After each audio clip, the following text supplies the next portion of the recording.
The Winds of Winter has been a meme in the fandom for a while now. Every video I bring up the upcoming book in the Song of Ice and Fire series ends up with a bunch of comments joking about it never being completed. The delays on it have been pretty legendary, considering the last installment came out in 2011, right after Game of Thrones' first season finale. But I have no doubt The Winds of Winter will be completed. Looking at what George Martin has been up to the last decade, you can understand why he's taking it easy on the writing chair. Game of Thrones made him an overnight celebrity, making his life super hectic with fun opportunities. I think he deserves to enjoy the fruits of his labor. A lot of folks retire around his age, but Martin has chosen to be involved with a bunch of different projects. For the first 4 years of Game of Thrones' run, he was heavily involved in the production, not only writing the scripts for one episode per season, but he had to be on board to advise the showrunners, writers, and directors to understand his vision. He's why so many enjoy the story. Then there's all the conventions and interviews that he was appearing in. And now he's working on a bunch of other shows, and a game for From Software, and potential prequels for HBO. While I think that's the main reason for Winds being hugely behind in schedule, as Martin recently said, there is more to the topic. Look at the release dates for all the books so far. Yes, there has been some short stories and supplementary work sprinkled in between over the years, but something obviously changed during the time of A Feast for Crows. The fourth book saw a major change in the direction of most characters' plotlines, almost like the story refreshed. Robb Stark, Joffrey, and the old version of Catelyn are gone. Tyrion and Arya sail off to Essos for a new life, and new POV characters in Dorne and the Iron Islands are brought into the spotlight. Oh, and Brienne, she's in a lot of these chapters.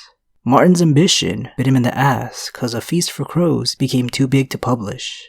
Not a single Jon Snow, Bran Stark, or Daenerys chapter made the cut, when these three heavily drive the plot. At the very end of A Feast, Martin had to write a message for readers that a lot of the storylines had to be moved to the next book to make room. It confused the timeline of events a little, but wasn't the biggest deal. He also wrote in the message that A Dance for Dragons, the fifth book in the series that would include these missing chapters, should come out in 2006, only a year after A Feast. Obviously that didn't happen. Martin admits that he has become a slower writer over the years, but you can't ignore how complex the world he created was getting.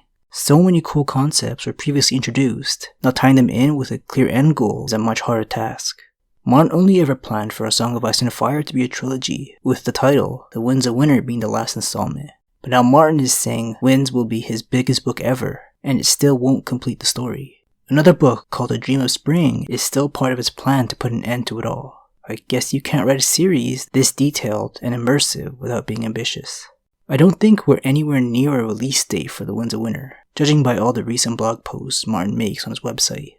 For years, multiple outlets have put out some dates, the most convincing being around the time of the 5th season of Game of Thrones, when George Martin stepped away from the show to focus on the book.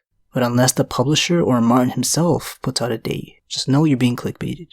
But we do know the cover of the book. Martin himself kinda confirmed it, but also added these things can change. This specific horn is one of the big mysteries that'll probably get solved in Winds. Every iteration of magical horns was not included in Game of Thrones. However, there'll be big game changers. One horn introduced with Euron Greyjoy in A Feast for Crows, called Dragonbinder, is supposedly capable of binding a dragon to the owner's will. It's currently being taken to Meereen to tame either Rhaegal or Viserion. The one that makes much more sense to be on the cover of Winds is a very different horn, called the Horn of Joramun, or the Horn of Winter. The lore wants us to believe a former king beyond the wall named Joramun used it to raise giants from the earth, and now in the current story, the wildlings claim you can bring the wall down, so they can easily cross over to safety. But unlike Dragonbinder, it hasn't made a physical appearance in the story, only a fake one that Melisandre burned. One of the very last moments of A Dance with Dragons is white ravens being sent all over the 7 kingdoms to inform everyone that winter is officially here. You won't hear any Stark mentioning their house words anymore. And with winter comes starvation, frostbite, and White Walkers in this world. The title of the book is a metaphor for the things that come with this season. George Martin did state that the next book will have a bigger focus beyond the wall, saying, "I don't want to give too much away, but you're definitely going to see more of the others in The Winds of Winter." So I guess I should say, this point forward I will be lightly touching on spoiler territory. I couldn't help myself over the years with the insane amount of cliffhangers left from A Feast for Crows and A Dance with Dragons.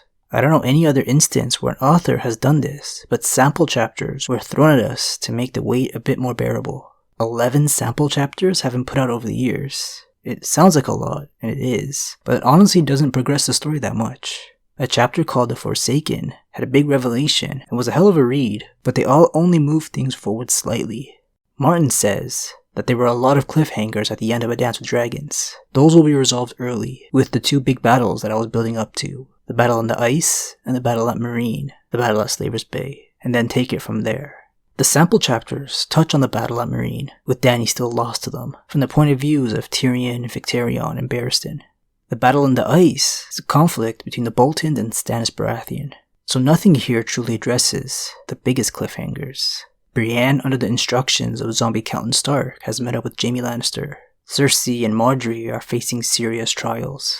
Jon just died. Dany is facing a Dothraki herd. Theon and Asha are now Stannis' prisoners. And then there's the whole crazy situation at the Citadel with the faceless man named Pate. Oh, and Davos is being tasked to find Rickon on that deadly northern island.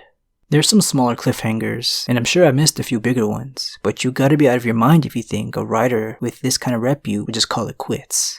In 2020, when everyone was stuck inside, he said he managed to write hundreds of pages, but hundreds remain in what he believes to be a 3,000-page novel.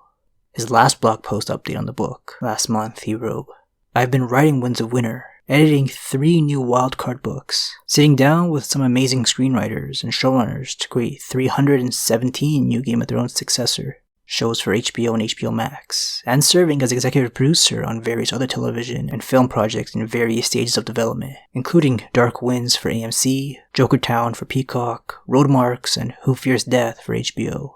Oh, and I was executive producer on our recently wrapped short film of Howard Waldrop's Night of the Cooters. So I have been working, maybe too bloody hard. But that's another tale for another blog post. Though these days, even finding the time to blog is hard. Not the update we were looking for, but always reassuring to hear that the cogs are turning.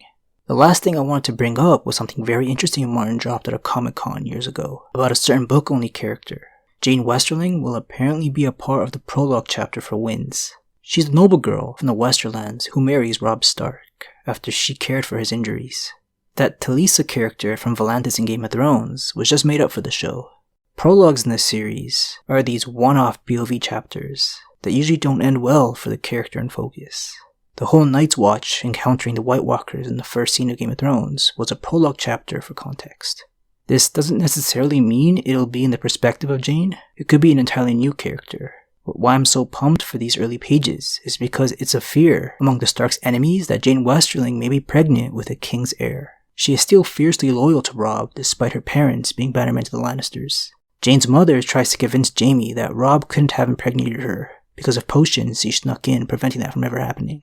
The prologue would once and for all answer this question, because the months would have passed since we last had Jane appear in a chapter during A Feast for Crows. It's safe to say the majority of Winds is probably complete with all of it planned out, but I still don't think we're getting it in 2022. As for A Dream of Spring, I think we should just be happy when Winds drops.